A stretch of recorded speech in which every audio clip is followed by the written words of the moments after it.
Good morning, ladies and gentlemen, dear students.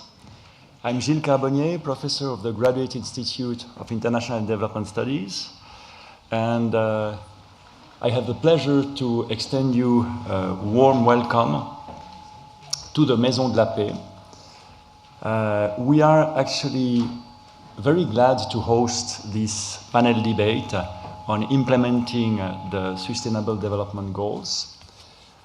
We are very glad because it's a topic which is very timely, and for anyone interested in international development cooperation, and I would even say anyone interested in international cooperation writ large, it is something that is worth debating, as there are different views on what it means. For some people, the most optimistic, the Sustainable Development Goals will be a game changer. And for others who are more skeptics about it, it's urgent to wait and see. And even for others, they have decided to adopt a more critical, if not cynical, view on the whole process. So this is why we are extremely glad to have this debate here on implementing the Agenda 2030 with the 17 goals and the 169 targets.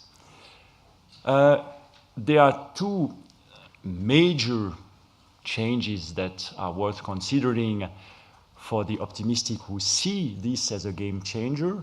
I think the first one is that clearly the SDGs have universal application, and as the traditional dichotomy between the North and the South is waning, the SDGs do apply, and actually development programs concern both developing countries but also industrial countries and emerging economies. And if you just take the objective that relates to the adoption of sustainable consumption and production patterns, well, this objective arguably applies much more in industrialized countries and emerging economies than it does apply to low-income or least developed countries. And the second issue, which might be a game changer, is that at good last, the SDGs concern the three dimensions, or encompass the three dimensions of sustainable development, including the social, the economic, and the environmental. So I would like to say that we are thankful to the organizers for proposing this panel debate. I wish to thank in particular the Friedrich Ebert Stiftung and the Geneva Academy of International Humanitarian Law and Human Rights for organizing this event. And let me thank also the UN Office of the High Commissioner for Human Rights, as well as the International Development Law Organization for joining in. And without further ado, I give the floor to Mr. Hubert Schillinger, the director of the Friedrich Ebert Foundation in Geneva. You have the floor.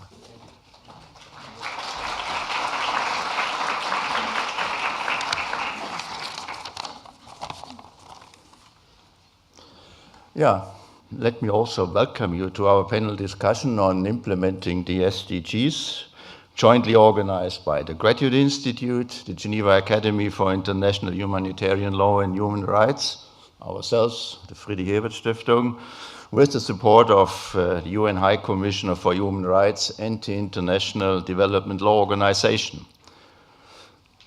This is actually the second such panel we are organizing on the SDGs within the space of 4 months only.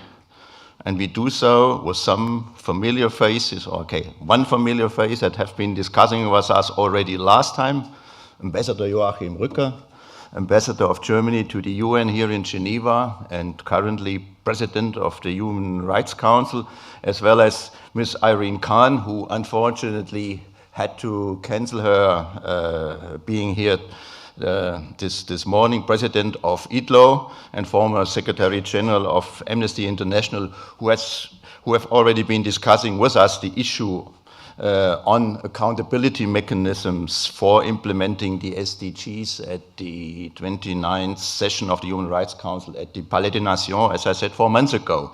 And so, welcome again to you, Ambassador Rücker. I also want to welcome those that are new to our panel, Professor Thomas Pocke, professor at Yale University and director of the Global Justice Program, who has just arrived this morning from the United States.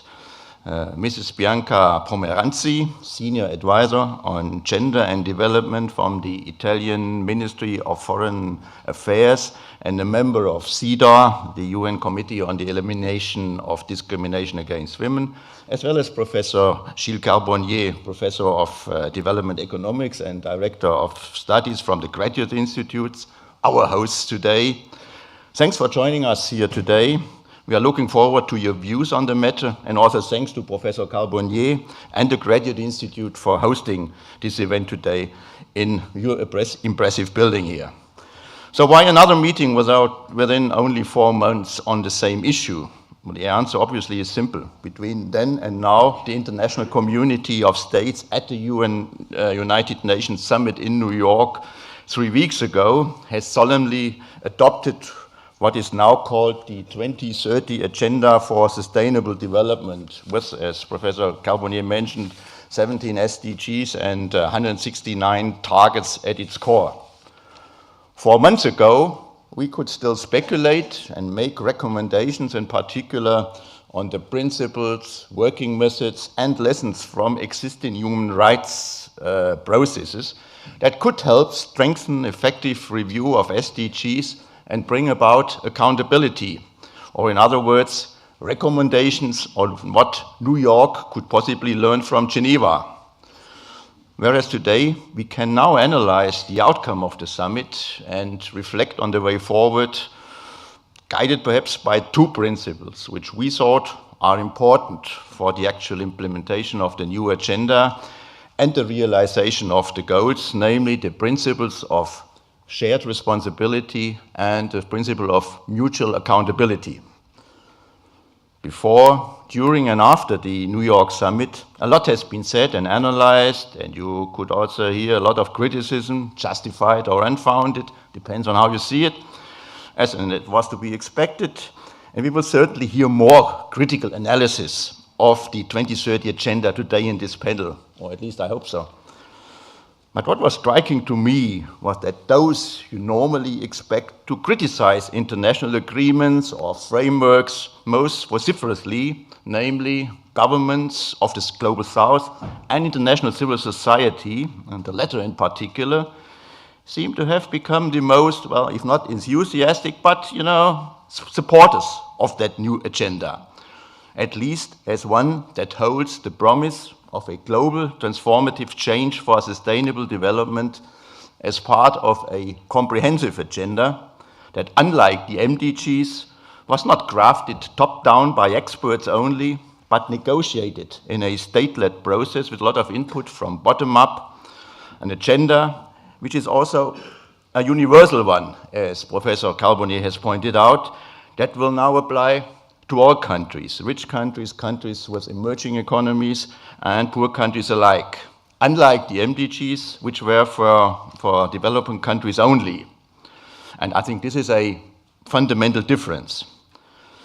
The challenge, therefore, is now to ensure that what civil society and others consider as hard-won gains on politically contentious issues are not lost in implementation. Issues such as inequality, the combating inequality within and between states, Goal 10, which is one of the issues next to sustainable and consumption and production, which are quite new and possibly transformative. As this is where mutual accountability and shared responsibility comes in. Shared responsibility in the context of the 2030 agenda for a people-centered and planet-sensitive development, as the UN Secretary General calls it, at least to a large extent concerns the joint management of global commons and the joint delivery of global public goods. which in itself implies a fair sharing of costs, responsibilities, and opportunities among and within countries. The question then is, and this is where the agenda, in my view, remains rather weak or vague, how this translates in practice into different levels of ambition and different obligations for different categories of countries to contribute, for instance, to the reduction of harmful environmental practices, CO2 emissions, etc., or to provide means of implementation for this global agenda. This also begs the question as to what extent states are prepared to accept responsibilities for externalities, as the economists would call it, or negative spillovers of domestic policies to other countries. Translated into human rights language, this would touch upon questions of extraterritorial obligations of states, a human rights concept which I believe will become increasingly important in the context of the implementation of the 2030 Agenda for Sustainable Development and the delivery of the SDGs. Now, with this last remark, I finally conclude by handing over to Felix Kirchmeier, moderator of our session. Felix is a former colleague at the FES Geneva office and now manager of policy studies at the Geneva Academy. And I want to take this opportunity to thank him personally, but also the Geneva Academy for putting this together. And now over to you, Felix.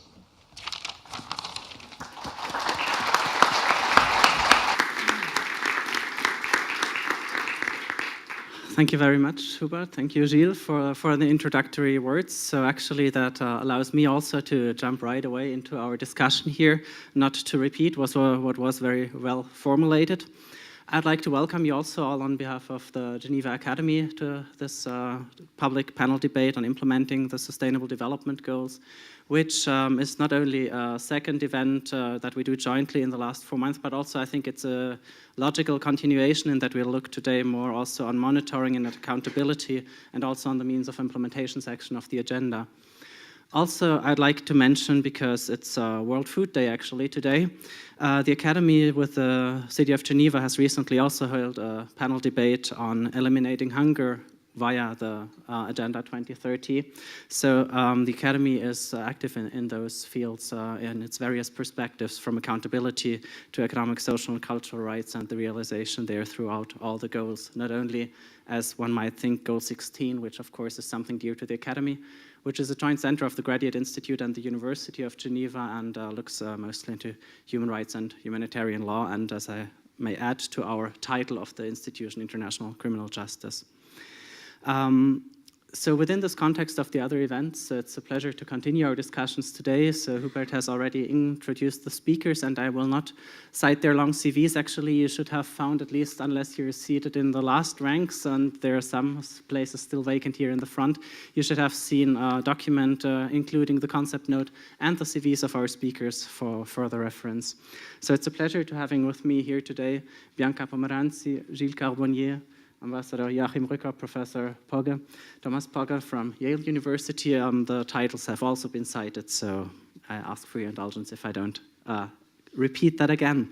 Now, how do I see the next 1 hour, 40 minutes that we have for this session?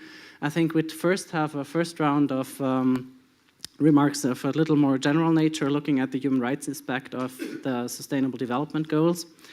And then a second round where we might look more specifically into accountability for the SDGs, in particular SDG 17, so to structure it this way. And then I'd like to very quickly open the floor for debate and invite all your remarks and questions. We'll have handheld microphones for this, which will then be brought to you. So we'll have time for comments and questions before handing it back to the speakers for concluding remarks.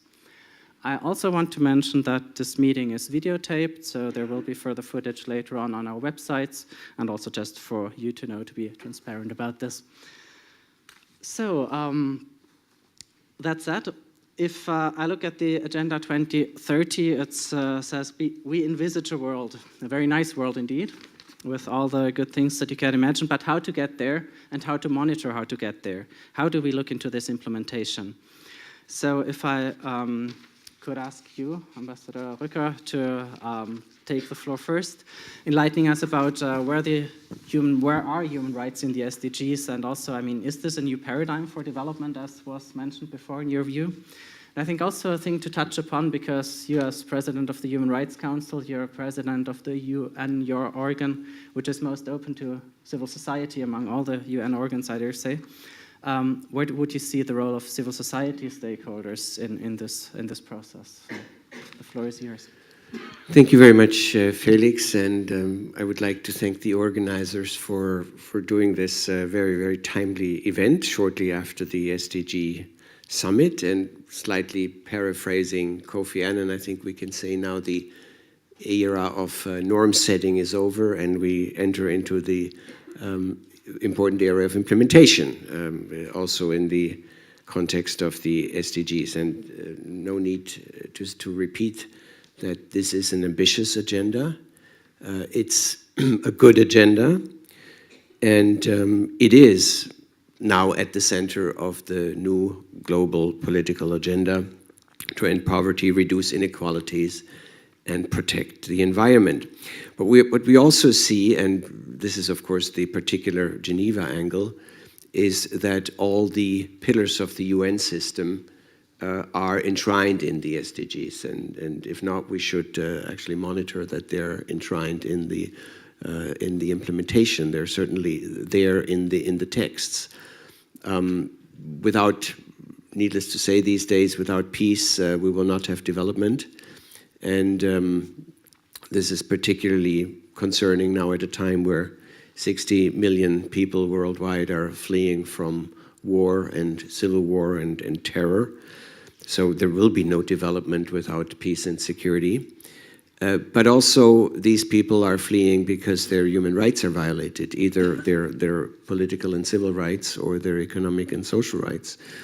And that's also, I think, very important for the perspective how we look at the SDGs, that they are intertwined with the other two pillars of the UN system. I think they are, the way they're phrased, but this is also something we should discuss.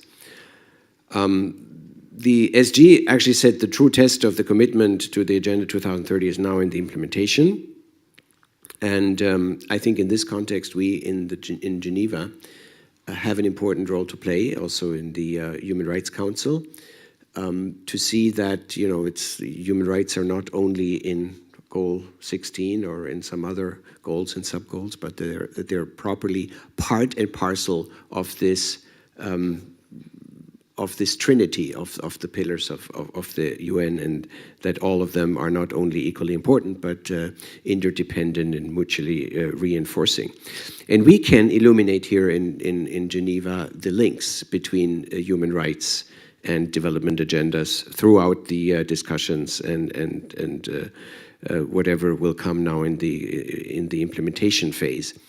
And we have a lot to contribute from the side of the Human Rights Council when you look at our special mechanisms, our special procedures, our COIs, our resolutions, and of course when you look at the universal peer review, which is something like I would call our crown jewel, where we also see how things can actually be implemented. And maybe we come back to that point later, because I think the UPR is also a very good example how you can actually measure progress. If we look at, for example, the difference between the first cycle recommendations and what was implemented first cycle recommendations in our UPR and the second cycle, then you have actually a yardstick to measure progress in the field of human rights, and maybe this is something we can contribute with regard to the implementation phase of the SDGs.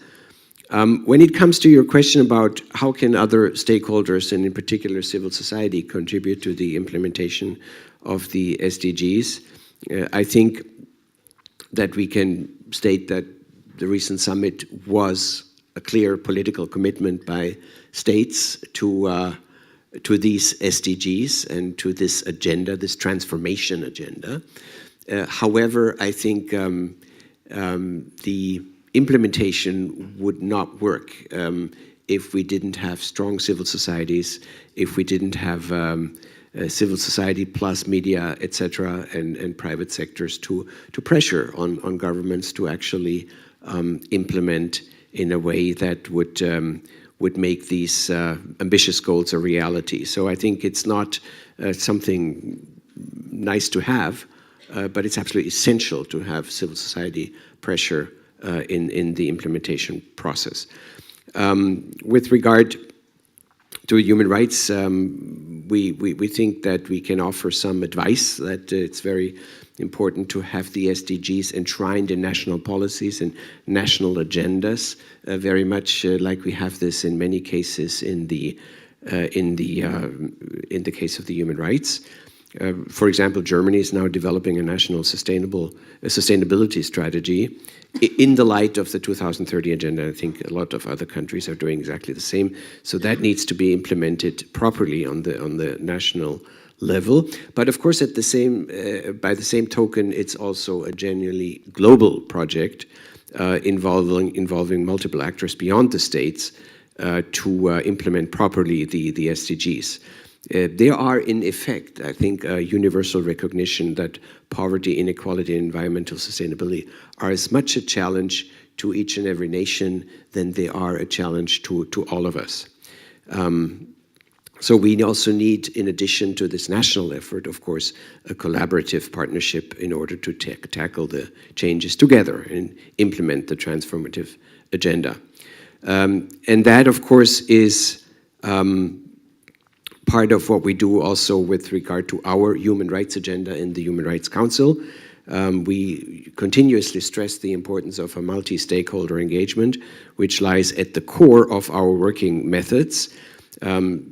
As you probably know, also with us, the participation of civil society is not something that's added to our agenda and to our meetings, but it's something that's at the core of how we can mirror progress and how we can be properly, let's say, checked against reality.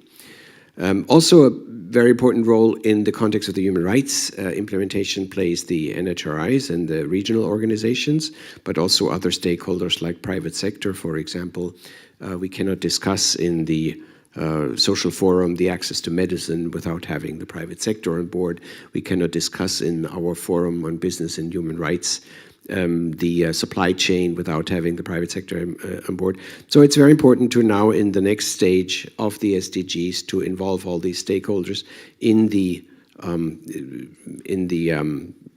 collaborative effort and in the national effort to follow up. And civil society is at the core. Thanks. Thank you very much, Ambassador Rücker. Yes. It's on. So thank you very much for this first statement. I think especially as reminding of us of the intertwined nature of where human rights are in the SDGs, because as it was said before, sometimes when you look through them, you might miss the human rights language, but that's actually then also where it might come in again, and your references to civil society, including national human rights institutions and business sector, of course, are also what gives us a fuller spectrum of those actors that will be involved and that are necessary in that implementation. Professor Pogge, if I may turn to you, on a recent interview, actually you mentioned that the central problem of the new goals was that responsibility for their realization was not attributed clearly. So where would you say is the responsibility right now? Where, how can we distribute and define it actually in those SDGs as an international responsibility, but also as an accountability towards the people and mutual accountability between states? Yeah, so if I may put this a little bit into context, right? The enterprise of the Sustainable Development Goals is driven by two big motivations. One motivation is we want to promote development, we want to fight poverty. The other motivation is, and that is often prevalent among politicians, we want to appear to care about poverty and to appear to fight for development. And so I see a great deal of the experience with the MDGs and also now the forthcoming experience with the SDGs as driven by the second motivation. So I think there's an ideological touch to it, and it's not a coincidence that the responsibilities are not very clearly laid out. So let me say how that manifests itself. So one very important thing is, and that's noticed by nobody, and so it's very important, I think, to pay attention to that, that the SDGs already divert our attention from the most important moral questions. They focus our attention on how things are developing over time, on a diachronic perspective. And of course, if we look diachronically, we will find there's progress, right? The number of poor people is declining, the number of hungry people is declining, and we are all lulled into a sense of feeling good, things are happening, things are getting better. Now, there are two things wrong with this. One thing is that even if you look diachronically, you find that poor people are not participating proportionately in global economic growth. Simple increase in the average income in the world, of course, will reduce poverty by itself, and it would reduce poverty faster if the poor were to participating proportionately, which they don't do. They fall farther behind, inequality is rising. We all have now learned this from Mr. Piketty. One thing that is happening this year as we celebrate the end of the MDGs and the beginning of the SDGs is, for the first time in human history, the top 1% of the human population will own more than half of all global private wealth. So 50% goes to the top 1%, 50% of wealth for the other 99%. The bottom half of the human population has 0.6% of global wealth, which is equivalent to the wealth of the top 66 billionaires. So that's the kind of inequality that we have. Now that gets me to the second point, namely, we shouldn't look at the present poverty problem and underdevelopment problem diachronically. We shouldn't always ask the question, well, is it better or is it worse than it was in 1999? What we should ask is how much of this poverty is today truly unavoidable? The answer is none of it. All of this is avoidable. Just think back to a year like 1845 and imagine people had a big discussion then about whether slavery had gotten better or worse. Are slaves whipped as often as they were in 1820? Are families ripped apart as often? Are slave girls raped as often as in 1820? And people would say, yeah, I think it's getting better. People are, the whipping is not as often. Families are not ripped apart as often as they are. And so there's a big debate. Some people saying this, some people saying that. But on the whole, people think, yeah, it's probably getting better. What we would say today with hindsight is that's totally irrelevant. What does it matter whether the slavery in 1845 is better or worse than 1820? So maybe it was even worse in 1820 than in 1845. But the key question is that slavery in 1845 really necessary and unavoidable? And if it isn't, it should be abolished, right? And that very simple point I want to make about poverty. It doesn't really matter whether it was even worse in 1990 than it is now. What matters is that the world is plenty rich enough in aggregate. It has the administrative capacities and so on to abolish all this terrible poverty right now. And we are not doing it with anything like the speed at which we could abolish it. So I see the SDGs as largely an ideological enterprise, and what comes out of that is the two main points I want to make. One point is you can see it in the SDGs by the total lack of specifying a division of labor, specifying responsibilities. So look at something, take any goal at random, let's say under 5 mortality rate, right? You were supposed to get it down by 2/3, which didn't happen, but anyway, it was supposed to in the MDGs, and now we're supposed to get it down to 0 by 2030. So it didn't happen, and then the question is, so whose fault is that? Who's responsible? Who didn't do their job? There's no answer to that, right? We all were committed to reducing under 5 mortality by 2/3. We didn't do it.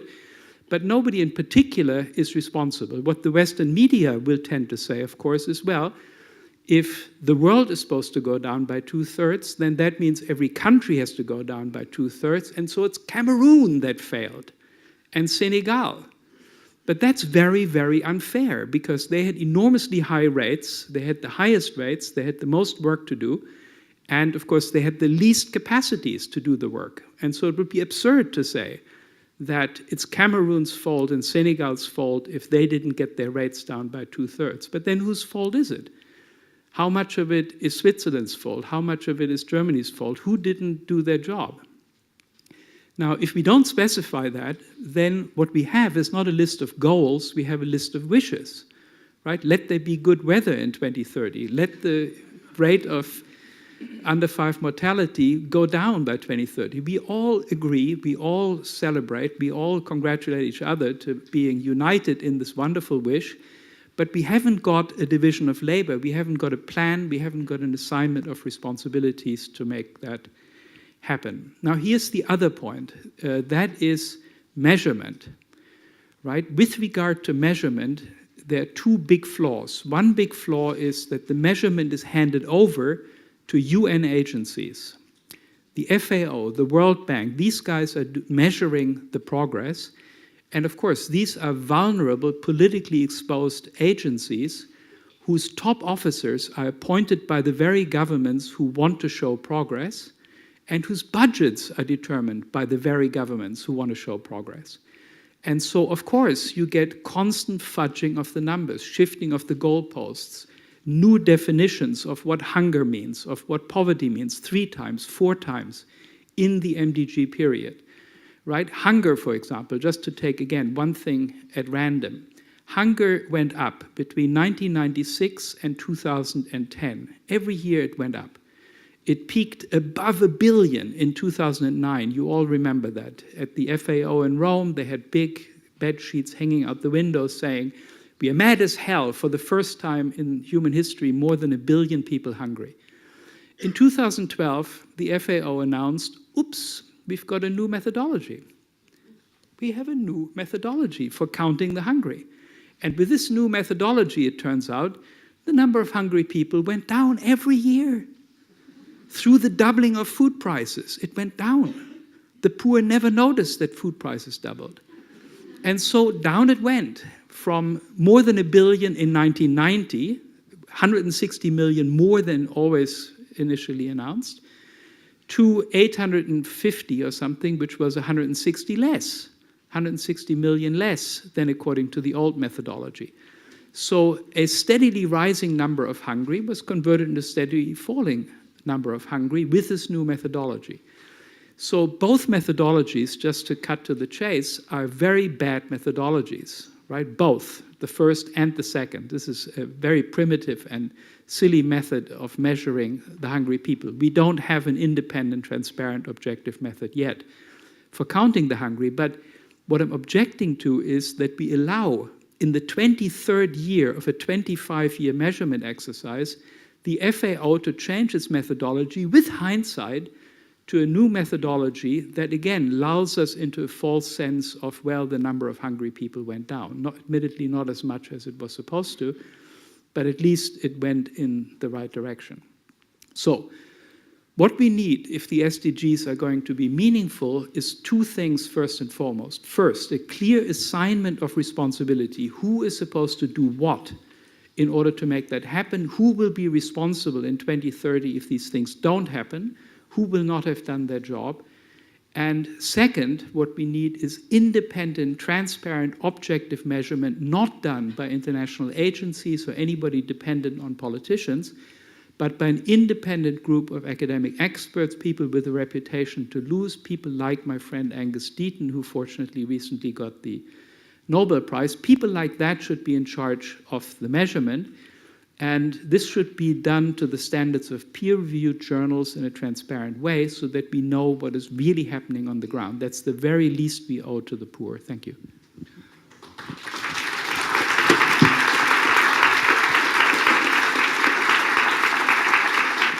Thank you very much. Thank you, Thomas, also for getting us focused on the distribution side much more than on the growth side, and also on your discussions on this responsibility, which I think we'll come back to in the second round, also to look more specifically what kind of mechanisms might be necessary or in place and could be used. I'd like to turn to my other side now, to Bianca Pomeranzi. As mentioned in the program, she is a member of the Committee on Committee on the Elimination of Discrimination Against Women, but also an advisor on gender and development. And it's maybe also especially in this role, first of all, that I'd like to ask you also where is then the specific gender dimension in the SDGs, and does that also relate and does it surface again in SDG 17? Is it also there in the international implementation part?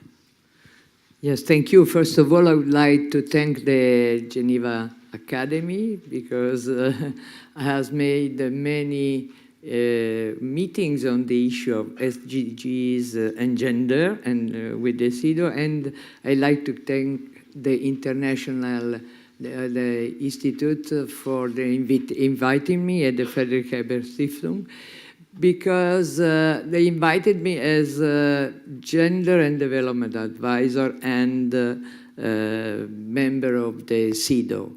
That is a very interesting experience for me, and that has given the two areas of work have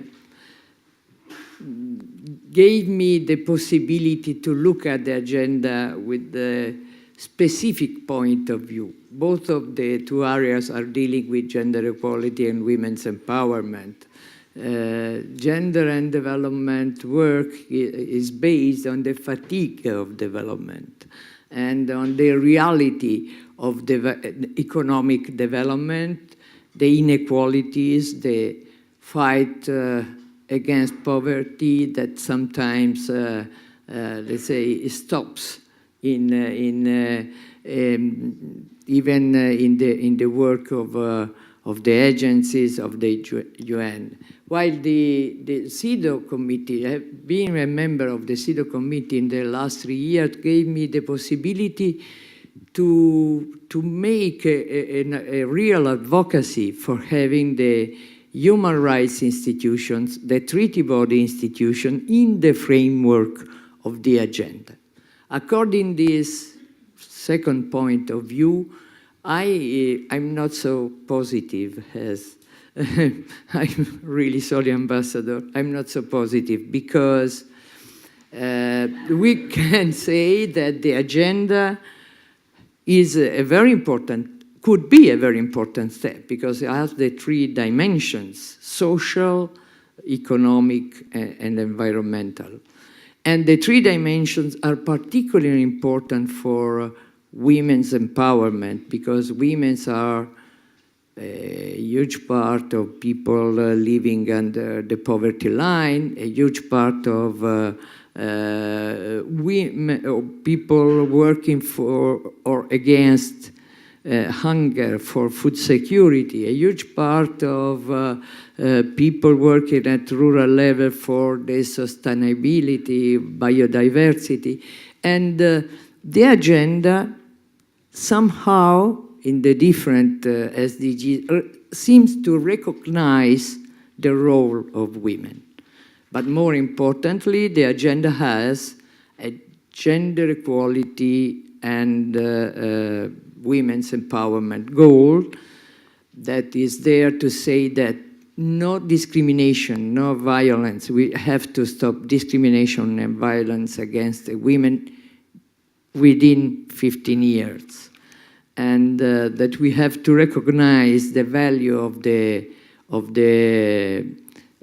work of women within the family, to value the work for caring work, to have to put women 50 and 50 in the decision making, etc., etc.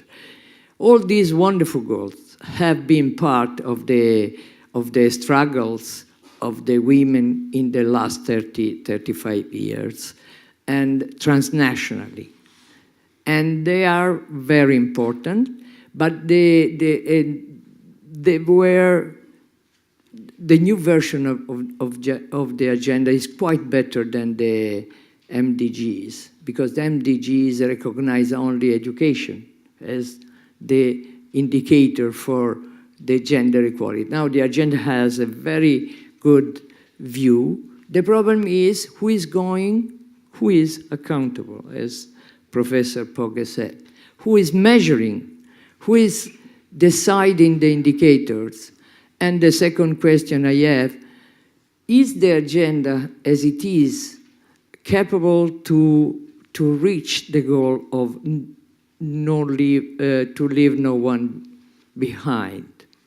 Because that is a moral imperative that in the agenda has been somehow, let's say, overlooked by the sixth dimension of the agenda that are people, planet, etc., etc. I remember that in the first version of the Secretary General, gender issues and gender equality items were really, let's say, underestimated because of this very 6-point people, planet, etc., etc.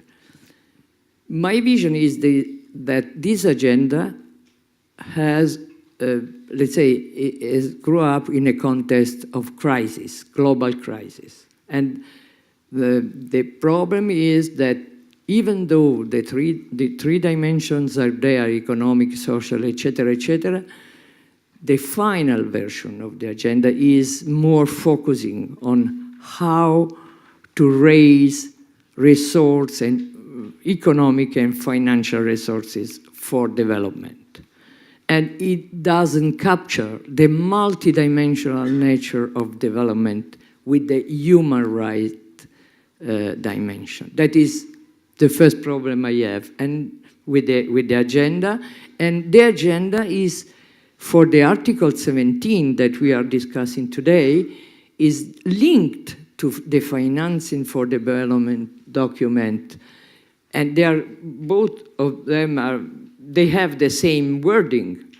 And does it mean that the main problem is how to raise public resources for this development that leaves too much role to the public-private partnership without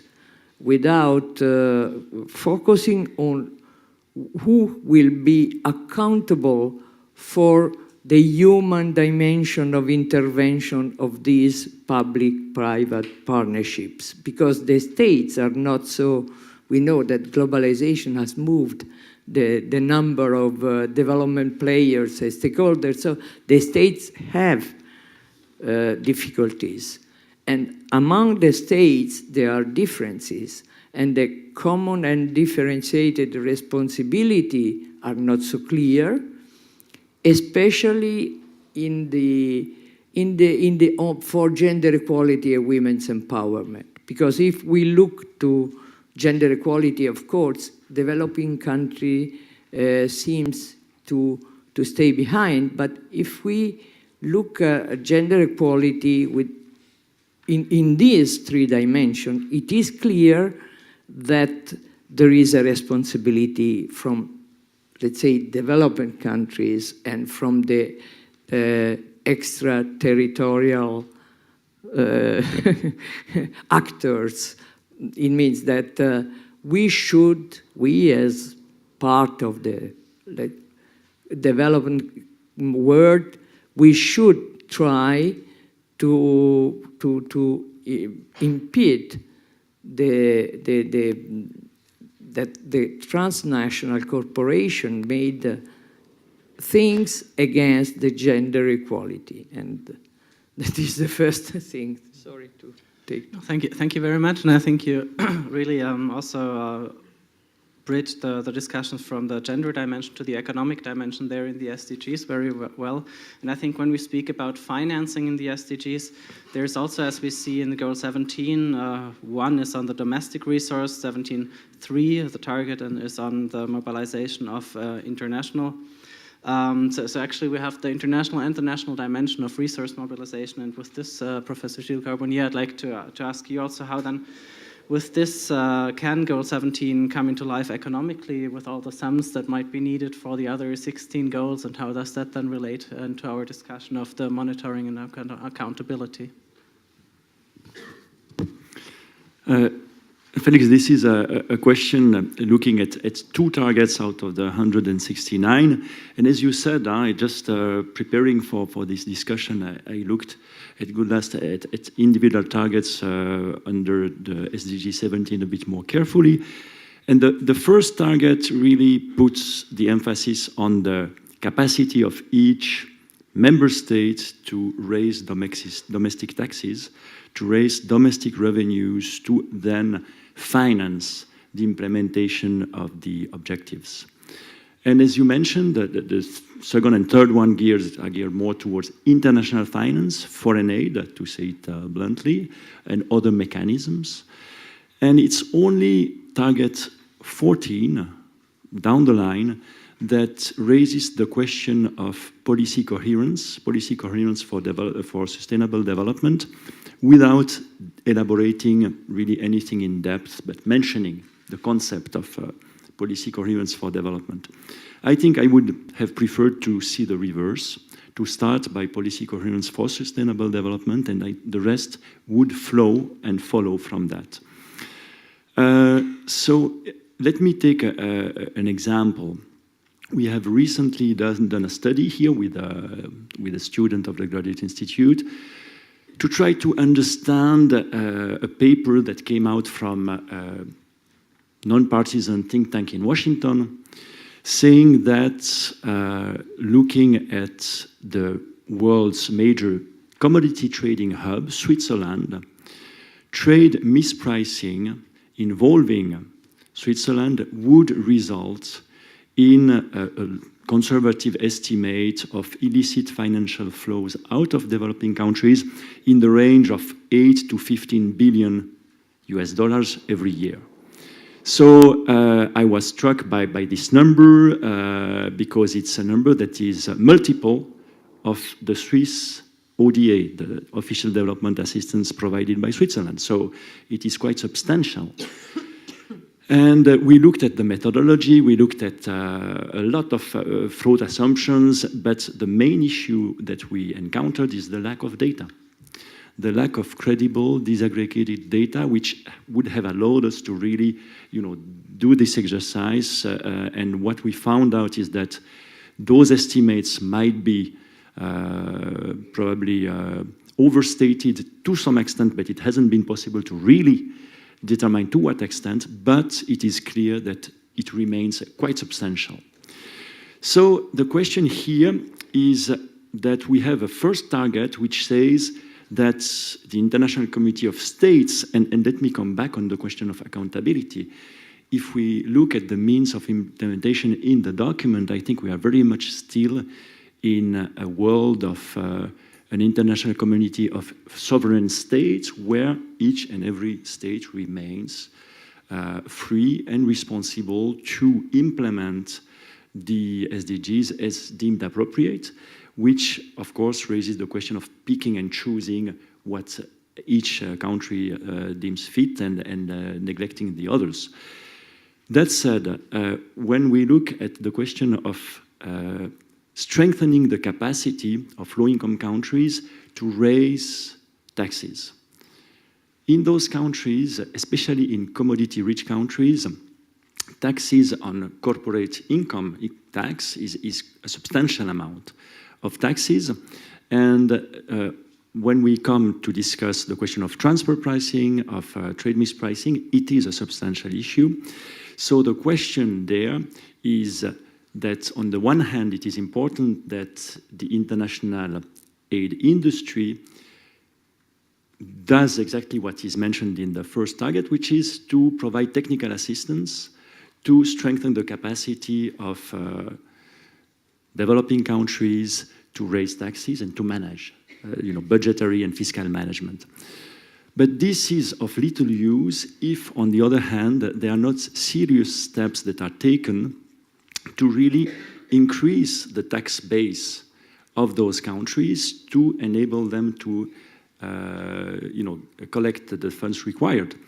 And there it is rejoicing in a sense that it was beginning of this month, I think the 5th of October, the OECD, in collaboration with the G20, announced that their project to have the so-called BEPS, the base evasion and profit shifting project moving along, is advancing, is really rejoicing, but developing countries are not part of the discussion. They have been consulted, but they don't have a say.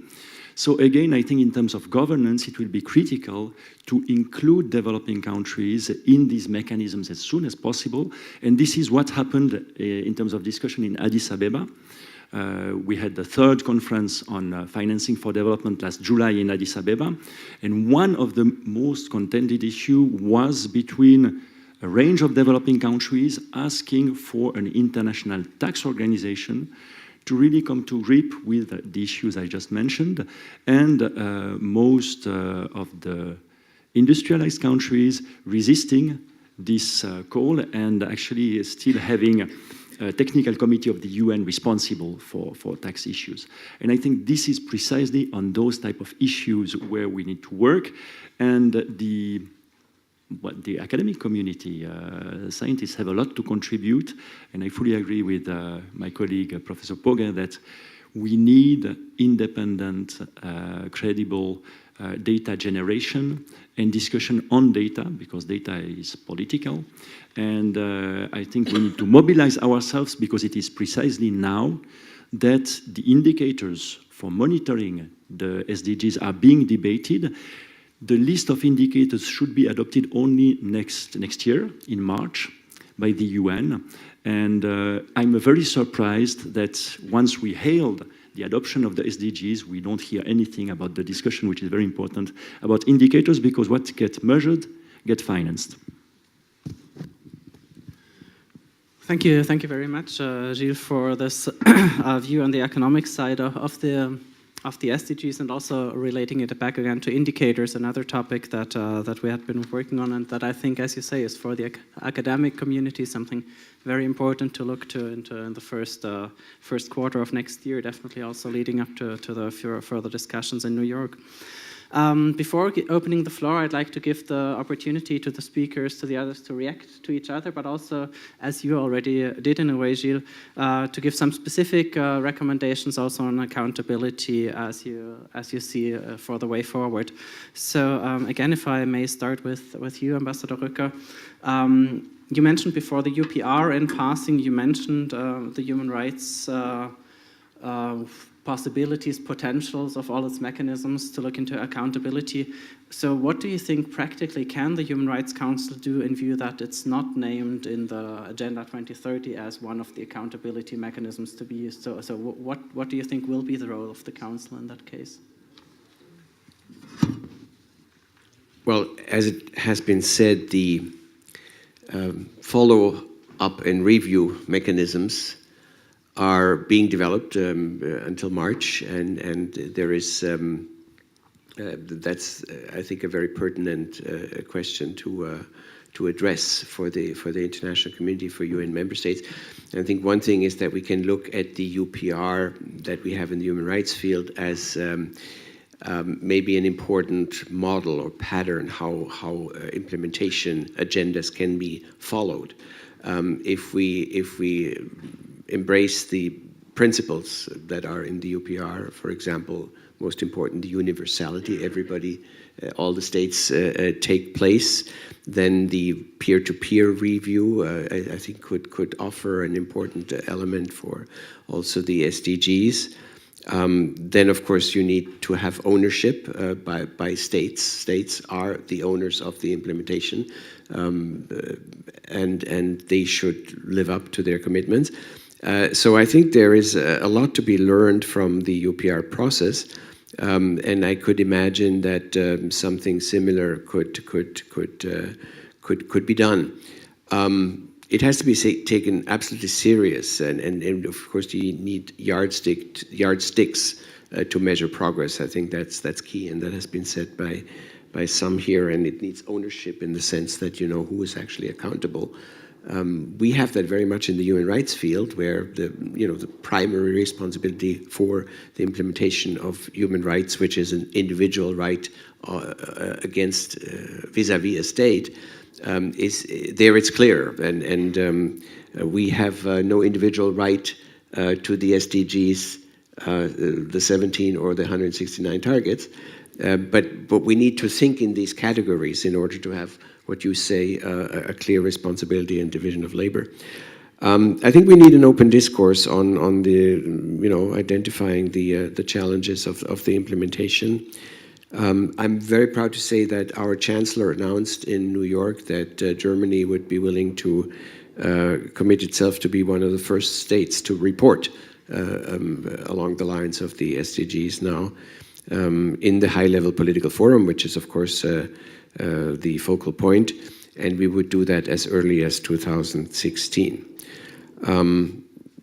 I think we also need, and this could be in the mutual accountability in the peer element, we also need a mechanism for self-correction and for learning from where we go astray maybe in the implementation. That also needs to be there. So especially that is also a lesson we can learn from the UPR, right? Thanks. Thank you for what we can learn from the UPR or from the Human Rights Council in general. I would like to pose a similar question to you, Bianca, actually, on what can the UN treaty body system do? Because the chairpersons of the treaty bodies in a statement at their last meeting said that, and if I quote, they urge member states to ensure that information gathered and acted upon by the human rights mechanism, in particular the human rights treaty bodies, is systematically included in the follow-up and review system of the Sustainable Development Goals. I also want to add at the Geneva Academy, we have this format of treaty body platform meetings where we offer those meeting space for private discussion among treaty body members. And this question has now again and again been discussed by CEDAW, but also other treaty bodies. Where is their place in there? Or if they don't have a place, don't they have to claim it? Thank you for this question, because the accountability mechanism is quite challenging, and it will design the future of the implementation of the agenda and the results of the agenda. Anyway, as part of, I must say that my experience is that development community and human rights community are not always coinciding. Even if you're looking at a common issue like gender equality and women's empowerment, because they are different visions and there are different ways of thinking how to reach the goals, for instance, of fight against discrimination and violence against women. But they should interact. And the problem is that in the discussion now that is going on indicators started mostly within the UN agencies. I saw, for instance, the UN Women paper for the UN headquarters for the team on the indicators, and around all these indicators that are following the Goal 5 and the other targets dealing with gender equality, it's mainly the World Bank having the role to collect the indicator, to formulate and collect the indicators, because they are mainly economic indicators, not data, with all the problems you have underlined for the collection of data. And there is not any willing to consider different kind of indicator that could be complex indicator or different view about the rhetoric of development, because I liked very much the intervention of Professor Pogge, because if you look diachronically, development is a success, but because we accept inequalities, migration, new conflicts, but I fully let's say, understand what you have said. For instance, in the case of violence against women, there is more violence now, or is more important now than in the past, or there is something that we need to understand in looking at the let's say, at the universal community and gender equality universally. We need to understand that the women, we cannot accept we have to reach the zero tolerance degree against violence against women. And that is quite new for the development objectives. It's a challenge, and this challenge can be met only if civil society, development community, human rights, civil advocacy people and women, and UN are integrating their vision with the treaty bodies that are having, for instance, the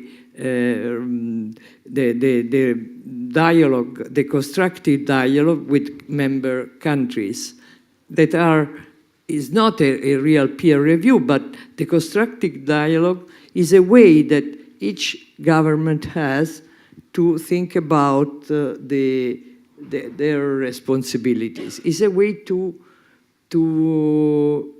find them as accountable, and accountable not only for the individual rights of their citizens, but for the extraterritorial responsibilities of companies, private sector that are in there.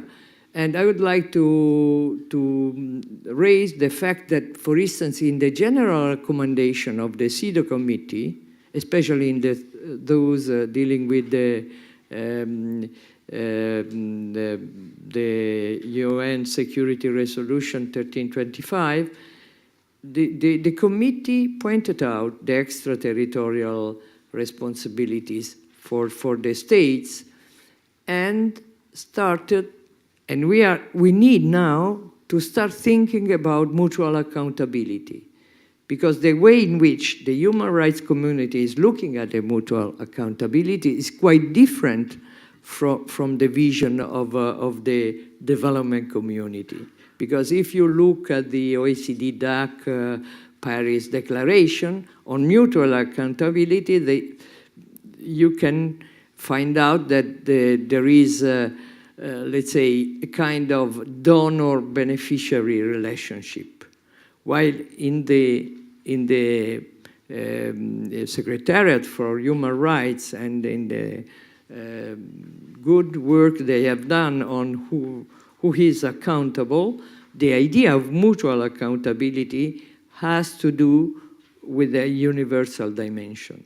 So what I would like to say that we should find in the next month the possibility not only to have the experts and independent experts on the definition of the indicators, but to have on board the civil society, and we should try to have a role, a different role for the treaty bodies, because the treaty bodies are a tool for monitoring the states.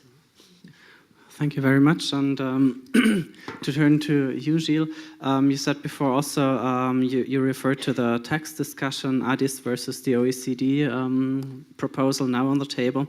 Policy coherence between is, of course, a very big field beyond the tax issue, also on economic and human rights policy more general.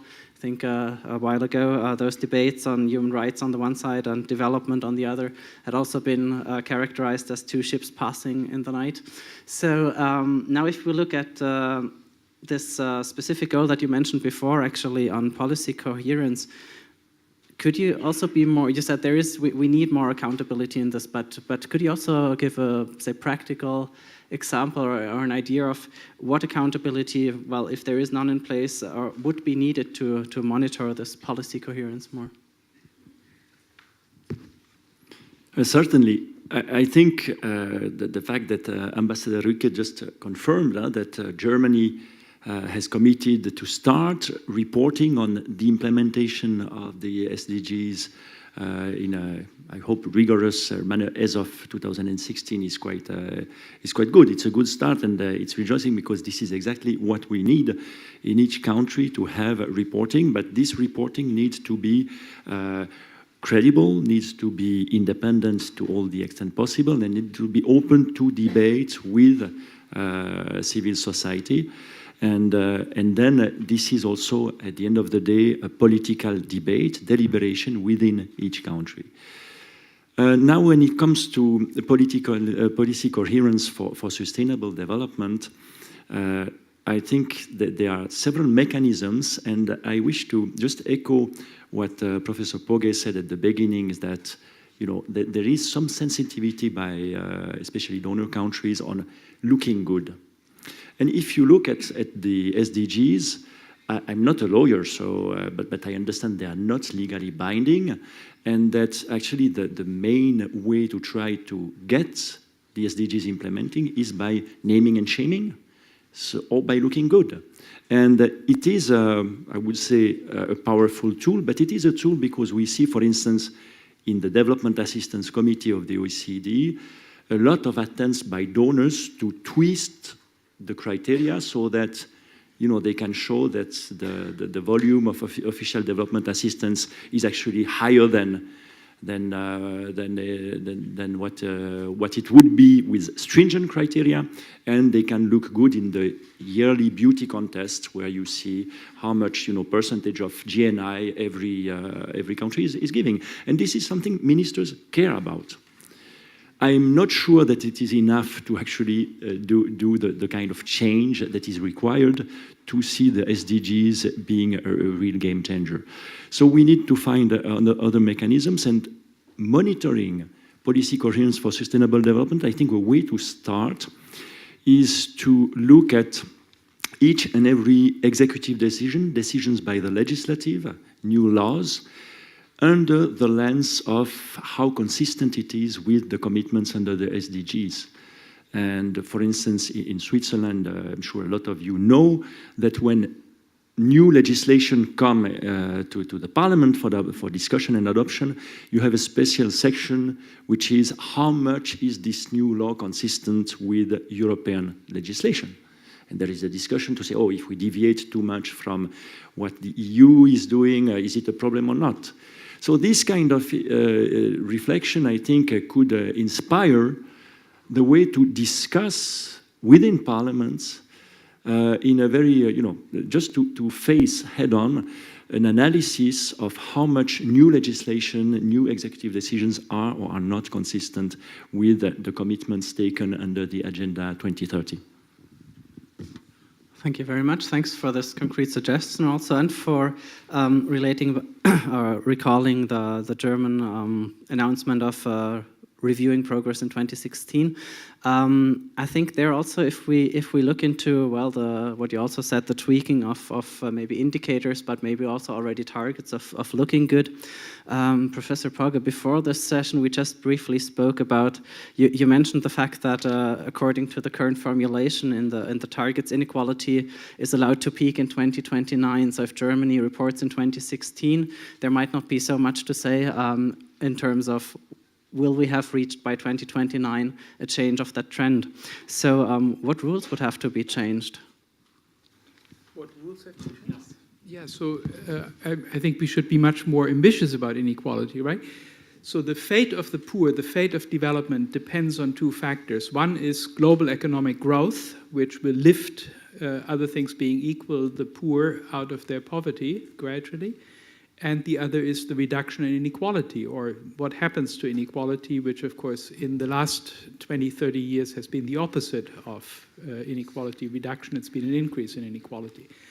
Now we can do, if we focus on growth, which is what the SDG document largely does and what pretty much all documents do, politicians focus and they always say that because poverty is important, we need more growth, we need to foster growth and so on. If we do that, we get into ecological difficulties, and also it isn't really happening in the moment. In the moment we have a growth crisis. Growth is slowing in many parts of the world, including the developing countries. You can see that with the collapse of raw material prices. So despite all the efforts to foster growth, we are not having very large growth rates, and so we should really focus much more on inequality, where we could make progress much, much faster, right? If you look at income inequality in the world, for example, the poorer half of the human population is about 4% of global income. I told you before that they have 0.6% of global wealth. If we got that from 4% up to 7%, all of the severe poverty could be eradicated. The human rights challenging poverty could already be eradicated rather quickly. And that shift in the global income distribution from the poorer half having 4% to them having 7% isn't such a major shift. It's something that's entirely within the realm of possibilities, but yet the trend always goes the other way. Inequality is increasing and increasing and increasing.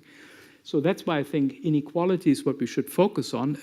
Growth is fine, and it would be nice if we had it, and it would help the poor if we had it. But we can make much better and much greater progress in terms of poverty eradication by focusing on inequality. Now, there's one other reason for focusing on inequality, and that is the political reason, right? We want the poor people in this world to play a role, to have their voices heard, to have influence in politics, to defend whatever gains are being made for them and in their behalf. And that can happen only if they can lift their glance from the day-to-day struggle to find enough to eat, to survive, and actually divert some of their time and effort toward politics, get a bit of an education, and so forth. And that, again, is an important reason why we should focus on inequality eradication, because realistically, it always happens that the people with a lot of money will be able to translate their economic power into political power. This is called regulatory capture, it's called lobbying, and we see it everywhere, especially in my friendly United States of America, where we just now have an election campaign going on, and everybody is focusing quite rightly on how much money did these candidates raise, right? Hillary Clinton, $28 million in a quarter. Bernie Sanders, God bless him, raised $26 million in the same quarter, and so on. So very, very rich people, billionaires, are spending lots of money. The Koch brothers announced at the beginning of this election cycle that they would spend $900 million on this election. Two people, $900 million. And it's very difficult for the likes of me to compete with that, right, and to support the candidates that we like. So regulatory capture is a phenomenon as old as the world. It happens in pretty much all nation states. Economic power always finds a way to penetrate into the political sphere. But, and here's the new thing, that is now a very big phenomenon at the supranational level. So one of the things that has happened since the end of the Cold War is a tremendous shifting upward of rulemaking from the national level to the supranational level. More and more rules are now made supranationally, enormously many. There are negotiations going on all the time, not just the important ones in the G20 and the WTO, but also in myriad other decision-making forums. Rules are being made, thousands and thousands and thousands of rules, bilateral, multilateral, and so on, that used to be at the national level and that now constrain national decision-making. Now that supranational decision-making, that enormous architecture that is now emerging at the supranational level, has tremendous distributional effects. It influences trade, and many other economic details of everyday life. And these distributional effects, of course, are known. Everybody knows that these rules have distributional effects, and those who can influence the rulemaking will spend money and effort to influence the rules. And who is that? It's not me. It's not you. It's the big multinational corporations. It's the banks, the hedge funds, the billionaires. It's a very small group of elite agents who have the capacity to influence supranational decision-making. So here there's a big contrast between national decision-making and supranational decision-making. At the national level, in at least the more reasonably democratic countries like this one, you have an announcement in advance. You know what the parliament is debating, and if you don't like it, you can mobilize. You know what they're deliberating about. You can write a blog, you can write to your parliamentarian, you can organize a demonstration, and so on. With supranational decision-making, you don't even know what these guys are negotiating. If we didn't have WikiLeaks, we wouldn't even know the TPP text, for example, what these guys are deliberating behind closed doors. We get to know it after they've decided it. But who does know in advance? Well, the big corporations, the banks, the hedge funds, they are there. They are lobbying, they get the text in advance, they influence. And of course, they don't hate the poor at all. They would love for poverty to be eradicated, but they love themselves even more, and so they influence the rules in their own favor. And as a very foreseeable side effect, unintended, but nevertheless very foreseeable, of their serving their own interests, the rules will be shaped in such a way that their own share of global economic wealth and income increases, and the share that is left for the poor decreases. So it's not surprising that inequality has lifted off after the end of the Cold War. That's part of this globalization phenomenon. And globalization, this particular part of it, has been bad for the poor, not necessarily, but contingently, for these three reasons. Supranational decision-making, rule-making, is essentially undemocratic. It is essentially intransparent, and we have to change that. And the third thing, which I haven't mentioned yet, is that moral considerations are easily dismissed internationally, which isn't so easy nationally, and you dismiss them by saying, don't you know international relations are a jungle, and don't you know that they're the Chinese now, and the Chinese, they're now entering into Africa, and you know what? They're self-interested, they're not even moral. They go to Africa because they have interests there, as opposed to us, who colonized Africa, of course, for purely altruistic motives. But anyway, so the thing is that, and of course, what do the Chinese say? You know, in our foreign policy, we have to play hardball because we are competing with the Americans, and the Americans are not moral people, and so forth. So at the supranational level of rulemaking, it's perfectly accepted for agents to pursue rigorously and vigorously their own self-interest, and moral considerations can easily be sidelined. There's no democracy, there's no transparency, and so it's the ideal lobbying environment. If you can lobby, in particular the US government, which is more for sale and more influential than most others, then you can really seriously influence global or supranational rulemaking and thereby increase your own share of income and wealth in the world. And that's what those few agents who can do it are doing, and that drives inequality. So, concluding point, if I can make one more point, one last sentence, what we need to do then with the SDGs, or in thinking about the SDGs and putting them in context, is not only think about what can we do to divert some of these accumulated riches to the poor, but also what can we do to stop that cycle of this inequality spiral where economic inequality increases, then seeps into political inequality, leads to rules that are ever more favorable to the rich and therefore unintended but foreseeable unfavorable for the poor. What can we do to structurally change things in favor of the poor or to make them somewhat less hostile to the poor? Thank you. Thank you very much. So We see that the debate on implementing the SDGs can open a lot of topics, a lot of questions, and therefore I want to throw it open now to the floor. So instead of leaving, I'd recommend to ask questions now and get into a discussion. We have about half an hour left. We will have 2 handheld microphones that are just then brought to you. So please, when you make a question, a statement, please do introduce yourself. And if it's a statement, keep it very brief and concise. If it's a question, please also, in case you address one of the speakers directly, mention them. So the floor is open. And I saw there was one request of the floor here in the middle on the back row. And in the meantime...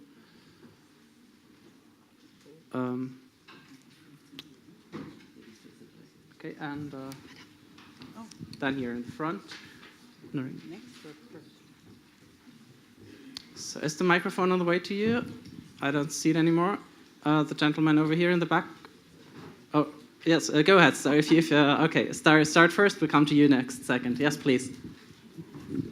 I think this is on, and I accidentally got it, but I'm very happy to get it. My name is Catherine Hagen with the Global Social Observatory. And it isn't really an accident. I just wanted to be not the first. So here I am being challenged, which something is, I mean, that's a phenomenon that women don't usually like to be the first one to speak. But here I am taking the plunge to do that. And basically because I'm very impressed with what the panel has done. I work, and my name is Catherine Hagen, and I work with something called the Global Social Observatory, which is very much interested in promoting multi-stakeholder engagement and dialogue on these kinds of issues. And I think the panel has raised a whole variety of very important issues for us to be addressing in terms of going forward with the Sustainable Development Goals. I share this concern that the targets are very driven by visibility of improvements rather than real impact. And I do think that there would be a useful role for a separate parallel track to try to come up with more useful indicators that are more oriented to actual impact and making a difference. And I do think that there are some initiatives that are underway to reflect that. I mean, for example, there are civil society groups such as the NCD Alliance that is trying to influence the indicators with regard to universal health care to be more comprehensive than what is being promoted by the WHO and other UN agencies. So I think there is a very important role for civil society groups to be contributing currently to the process of the indicators, but also to be looking at a more broader set of indicators that are more ambitious than what is being identified through the existing process at the UN. I do raise some questions about some of the efforts that are underway. I do note that the World Bank, for example, is pushing not only for zero poverty by 2030, but also shared prosperity, lifting up the bottom 40%, so that there is more than just the focus on zero eradication in some of the organizations. And it would be useful to hear your thoughts on how these kinds of different indicators can be developed in collaboration with some of the groups that are already working on these kinds of issues, but also perhaps a parallel process of academic engagement and independent monitoring of these concerns. Thank you. Thank you, Catherine. While the microphone is traveling to the gentleman in the back, I give the word to Hector, who has the mic already. Yes. Thanks, Felix. Thanks to the panelists for such an important and thorough presentation.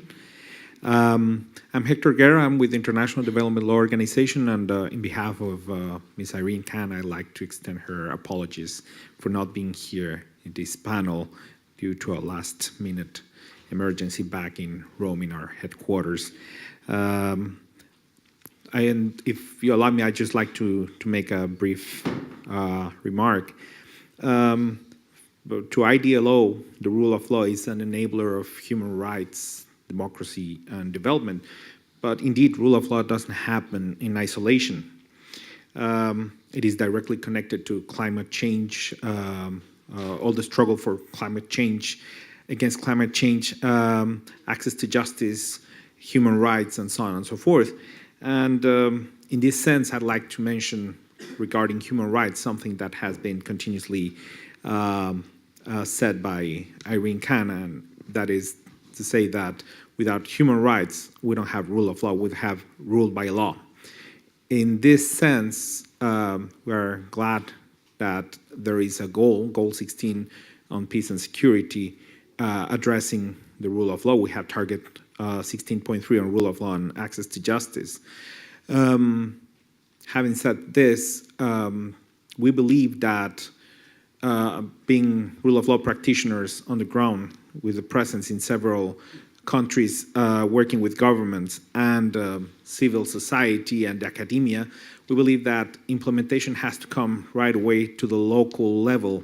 We believe that following the March conference for the adoption of the indicators, we have to move on quickly to the implementation at the local level. Otherwise, and this is a personal remark, I believe that we could very easily come to a point of stagnation, having come out of the honeymoon following the SDG summit.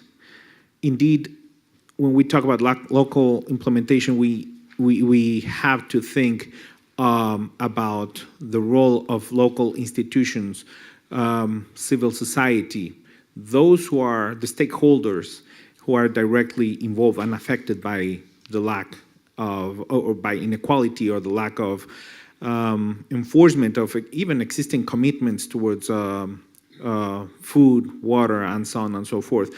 In the context, in the framework of Goal 17, it is important that they have a voice while they have an action, and this in bearing in mind, indeed, the relevance of the vision of labor and acknowledgement of responsibility. I think that it is that in those aspects where these local stakeholders will have a very important say in making these SDGs a reality. Thanks.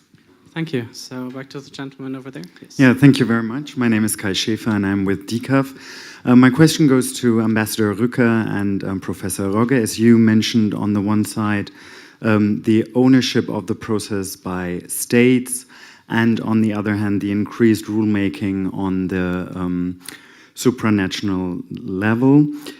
So my question is, what role do you see for regional organizations like the African Union, the EU, ECOWAS, and so forth, in the implementation of the SDGs? So when it comes to, with regard to the responsibility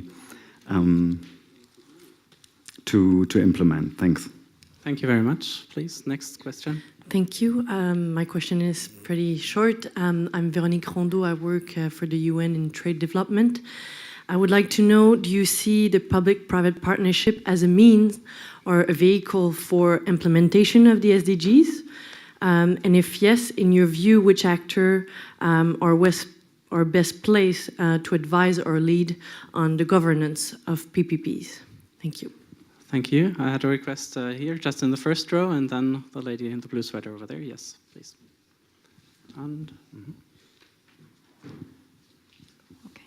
Hello, I'm Emma Cho from Civicus, and I had a question because over the last Human Rights Council, I saw that there are many cases of reprisals, and also there are states using development as an excuse to actually pressure civil society. So I'd like to ask how SDGs can actually approach those kind of situations in the light of such pressures on civil society. thank you. I'll take one more question and we'll come back to Good afternoon. My name is Shomira. I'm a student at the Institute.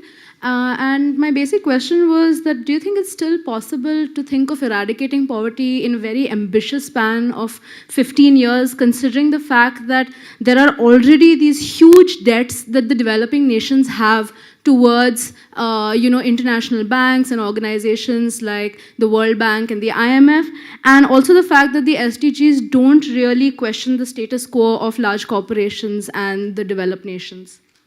Thank you. I want to give it now once back to the panel and then do a second round of questions, so we still have in mind all the questions addressed. I don't know, would you like to start? There was questions also directly to the council, and then... Thanks a lot. I would indeed refer to that question. You know, how do we assess this ownership by states, which is, of course, the cornerstone of implementation, and this trend to supranational regulation, let me call it that way. And actually, I think that's it's an excellent contextualization of what we need to discuss now about the SDGs. I'm not sure if I agree with every part of Thomas Pogge's analysis. You're saying that there is this increasing tendency to regulate things from top down instead of, by implication, a proper bottom-up process where you empower people and individuals. In some cases, I would say that we need a good top-down regulation, including in COP21 in Paris and at other occasions. We'd actually be pretty desperate to get a good top-down multilateral framework for things. So what I'm trying to say is I think not in all cases this is deplorable. But maybe you would agree to that. But I think it's important when we talk about contextualization of the SDGs to say that.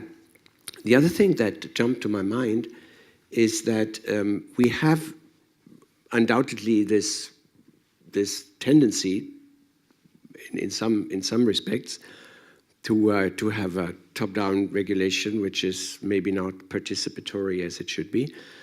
On the other hand, we have very strong push factors for a bottom-up process in participation and ownership.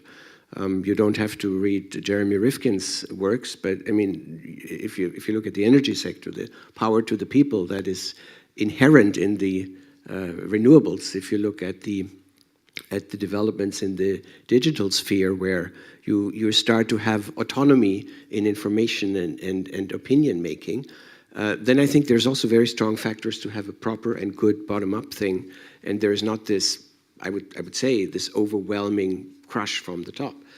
So that's something that needs to be discussed. Having said this, I would like to say to Karl Schäfer's question that, of course, regional mechanisms have a very important role to play when it comes to the implementation. I'm sure that we will have an EU framework for our regional organization, if I may say so.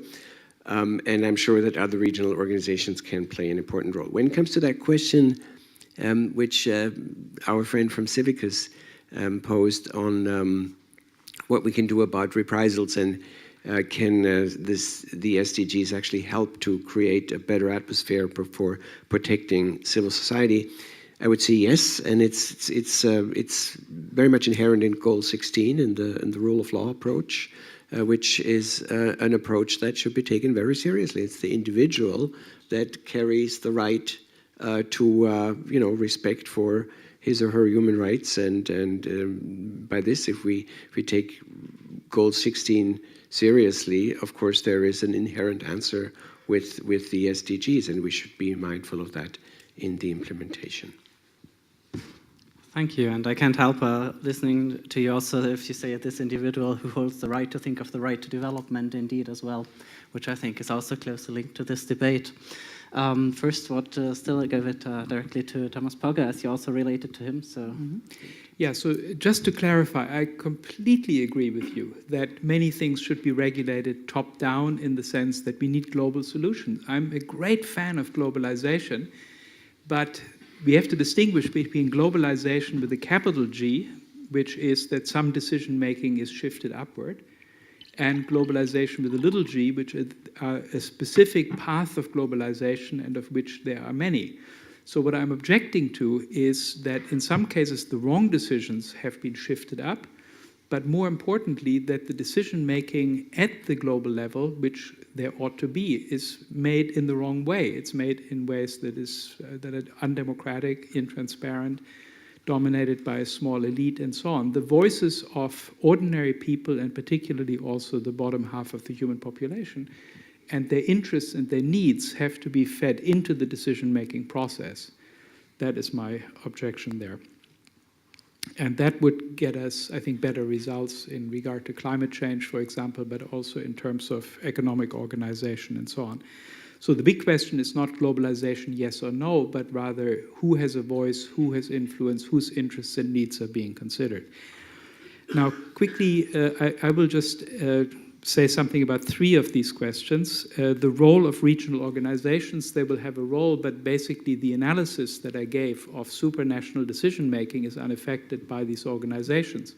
They're just as much subject to these same tendencies as are organizations like the WTO and the G20. You get in the OAU, you get governments represented. These governments often are sensitive to the interests of their own local elites. And these local elites have different interests with regard to economic policy, foreign policy, international rulemaking, and so on, from the interests of the rank and file populations of those countries. And so the large majority of these populations are not represented in the decision-making process. You can see that in the policies of African countries. You can see that in the policy of India, for example, where the foreign policy and India's participation in the G20 is often driven by the interests of their large corporations, exporters, and so on, rather than by the interests of hundreds of millions of individuals who typically don't know what's going on at the supranational level and in any case have very little political influence, few ways of influencing the Indian government policy. Role of PPPs.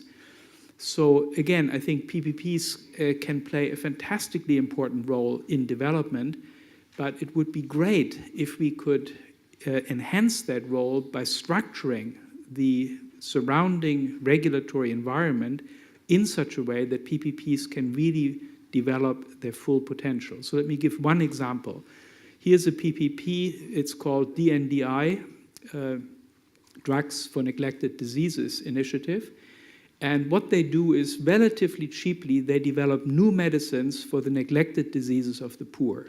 It's a fantastic organization co-founded by James Orbinski, who's a good friend of mine, who got the Nobel Prize, if you remember, in behalf of MSF in 1998. And so that organization goes around, hat in hand, collecting money from good people like yourselves for their research and development efforts. And then they give away these medicines at relatively cheap prices, and they have to continue trying to raise money. And they could do much more if they had more money.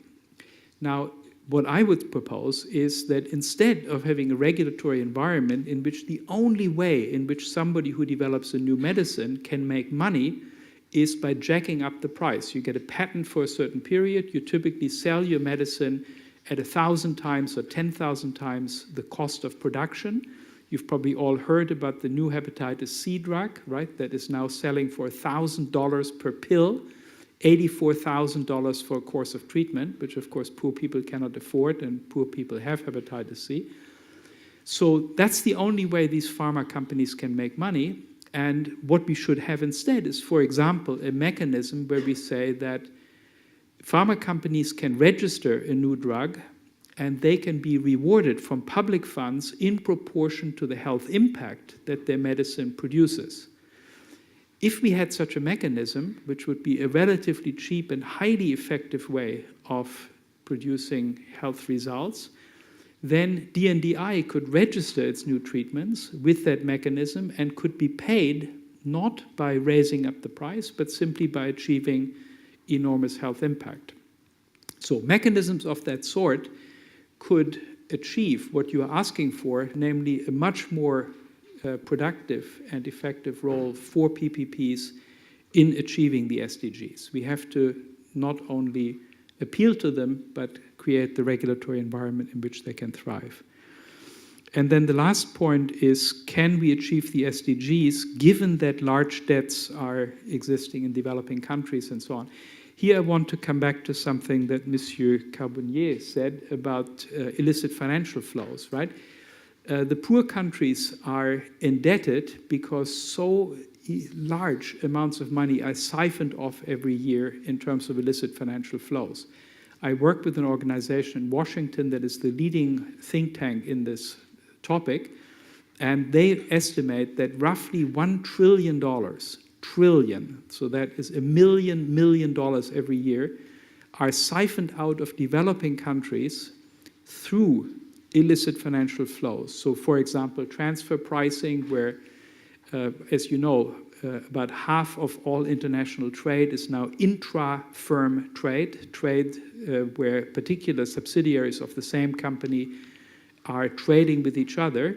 And they typically, the point of this trade is you trade at prices that diverge from world market prices, and you use that as a mechanism to shift profits from one subsidiary to the other.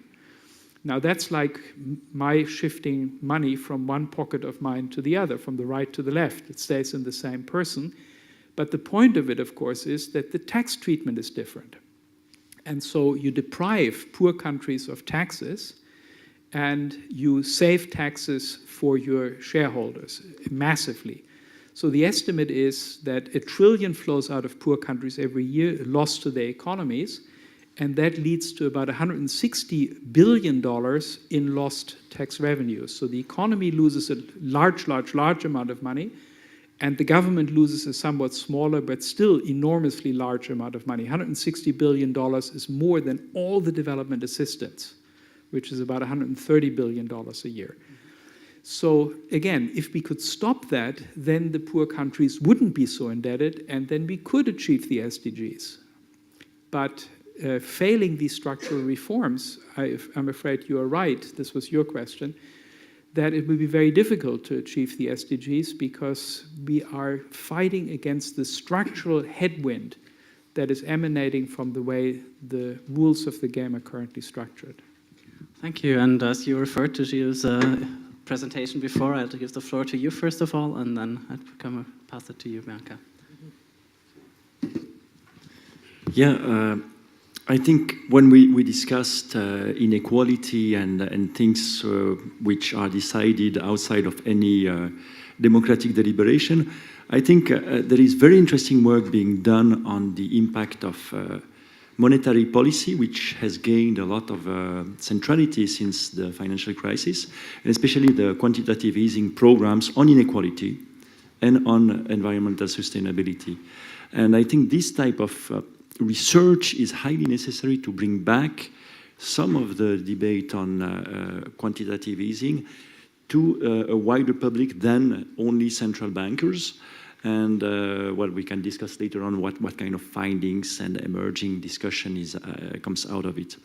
The second issue, I'd like to come back on PPPs, maybe saying that one thing which is a relatively new development that is very promising is actually multi-stakeholder initiatives, where if we think of the Kimberley process on so-called blood diamonds or conflict diamonds, but also the extractive industry transparency initiative is certainly voluntary, but has engaged civil society, industry and states on a very critical discussion. We have exactly in 1 week time, next Friday, lunchtime, a discussion precisely on that with the actors involved in the extractive transparency initiative. And I think there will be much food for thought, not food for the stomach, unfortunately again, but I invite you to come over and also to discuss your question from Civicus' perspective about the role of civil society activists within these multi-stakeholder initiatives. We'll have a colleague from Niger. And I know that he's been several times threatened in his life, his family as well, and he can speak about that much better than me sitting in Geneva, about what it took, but what is the power of multi-stakeholder initiatives in order to provide some protection for his work in Niger. So I invite you all again next Friday, if you are interested, for this discussion with stakeholders involved for the past years, actually in the board of the EITI, which will gather in Bern on Wednesday and Thursday, and then some of the board members are coming down, especially African ones coming down to discuss about EITI in Africa here next Friday. Thank you. I'd like to answer to the question on the PPPs because it has to do with the interpretation that is given to the women's empowerment. Most of people is talking about women's economic empowerment as a tool for getting of poverty, and that is true in part. In some cases, in my experience, we need to be very, very careful in, for instance, for the microcredits, microfinance for women, because in the past, somehow it has been a way to, let's say, make many women part of the impoverished people. I take this case because looking at what the PPPs they can do, we should think about the local level development, the bottom-up development, because there is an interaction between and among different stakeholders at local level, and the women can be part of this picture, and the PPPs could do a lot. I do think that in this case, trying to mixing the two point of view, that one of development advisor and the other one as a member of one treaty bodies, I do think that we should try to understand better how to work with the OECD DAC norms and so to make accountable the PPPs.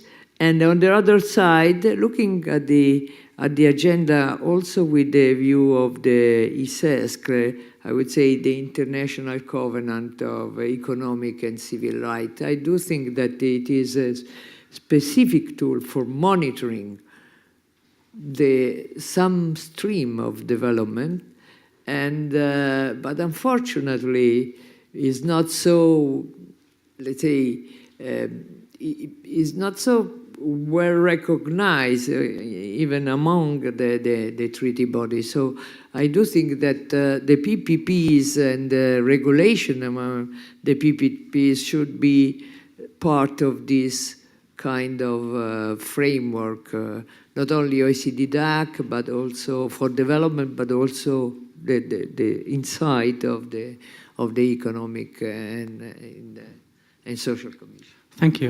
I promised I'd take some more questions, and there are a few minutes left, so I will still do that, and actually would like to invite 2 or 3 questions and give a final 1-minute closing statement to the panel. So the gentleman over here. Thank you, Felix. Just try it. Just try it. Thank you, Felix.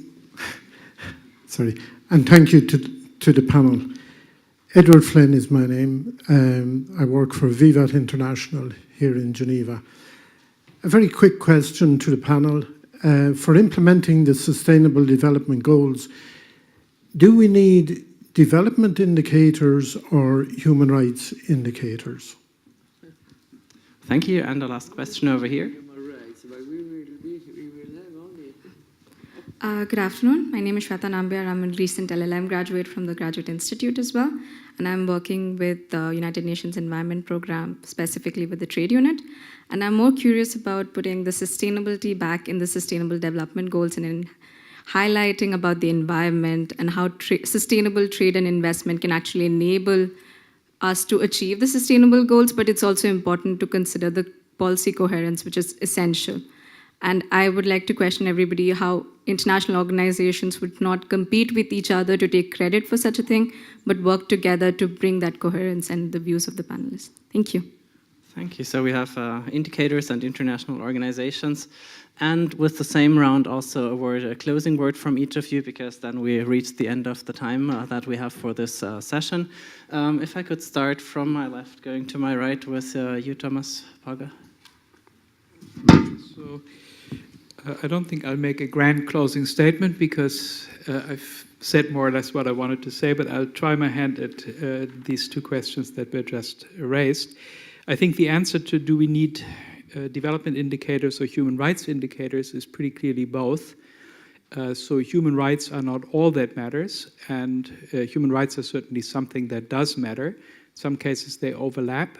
But one important development component is inequality and getting poor people involved in effectively participating in the political discourse in their own countries, and ideally also in regard to international rulemaking. And that's not something that is necessarily protected by human rights, goes beyond human rights, but I think it is an important indicator of development.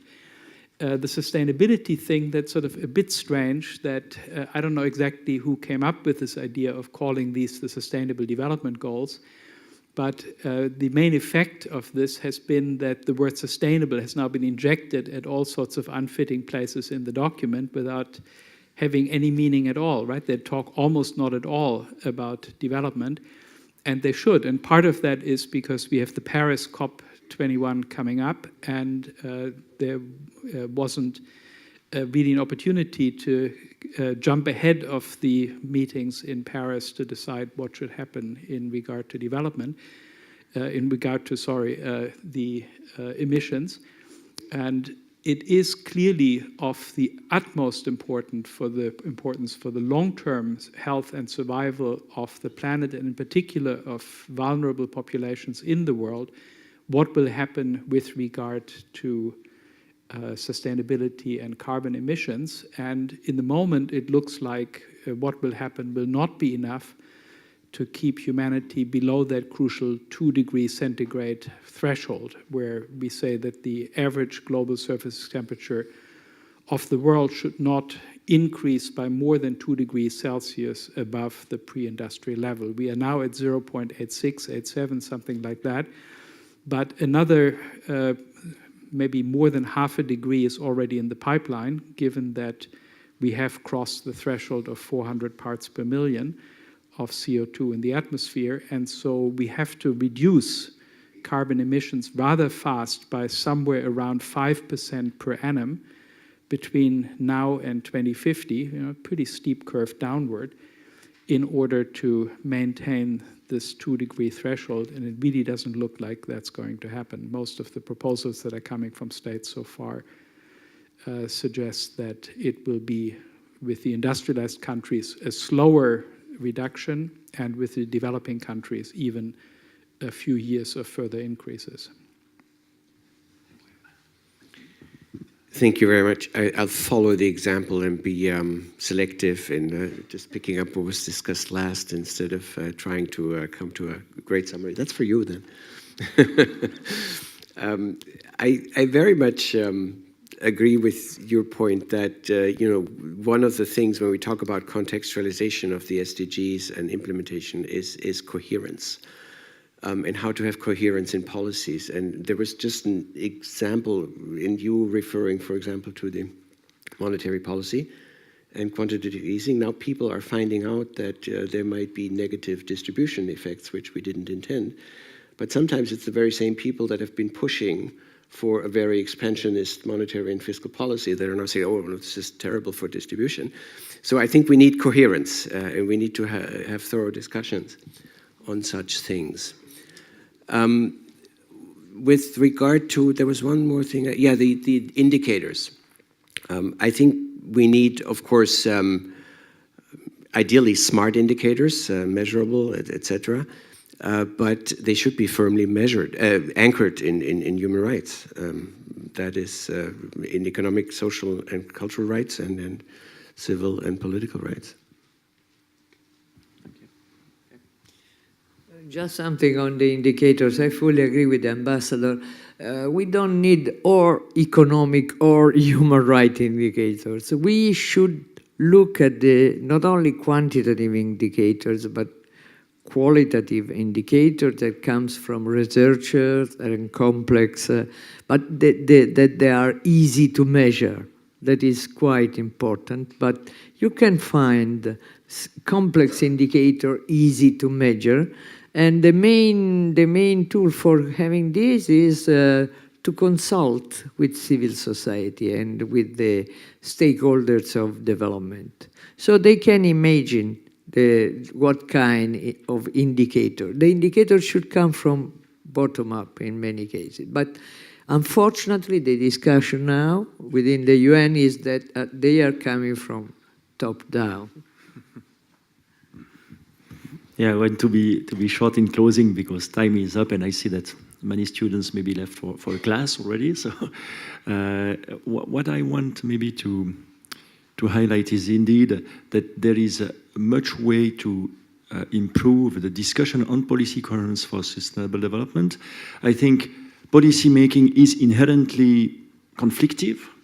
It's inherently non-coherent, but having more indicators, reflection, debates is a heuristic tool that we must use in order to pressure for reducing the most blatant inconsistencies that really prevent actually moving towards the realization of the SDGs.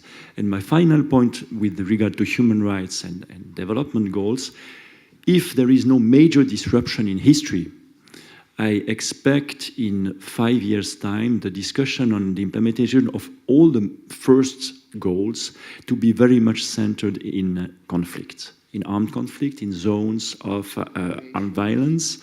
And this means that we must get much better at being able to assist in implementing development objectives and trying to reduce the massive violations of international humanitarian law and human rights in those instances. And this is a high urgency. And I must say that seeing a hospital being bombed and being considered then as a collateral damage is not acceptable, and we have to go much beyond that if we want to seriously advance human rights and development goals in those places that will need it the most. Thank you very much. And now time will not allow me to take up the challenge of making such a conclusion, but actually that's to my benefit, because it's very difficult from this multifaceted discussion to do justice to all the points that were raised. I think if it's on policy coherence, if it's on the engagement with the indicator discussion. In any case, I think the discussion showed that this monitoring and accountability issues of the SDGs, of means of implementations, they are very multifaceted, and there's also still a lot to be done because a lot of things are just not yet determined and will be determined only over the course of the next year. So also for us as an institution, I think that goes for the partners in that event, there's a lot still to continue the discussions, to move them into the policy which is being made at the national or supranational level and ensure that people will have a say in this. So with that, I would like to thank all of you for having been here, especially thank this great panel, thank my speakers here on the panel, and of course also the partners, the Graduate Institute, Friedrich Ebert Foundation, OHCHR, and IDLO for supporting us in this discussion. And last not least, also the colleagues at the Graduate Institute and Dani Diogo at the Academy for organizing this meeting and for making it possible for us to sit here and have this great discussion. Thank you very much.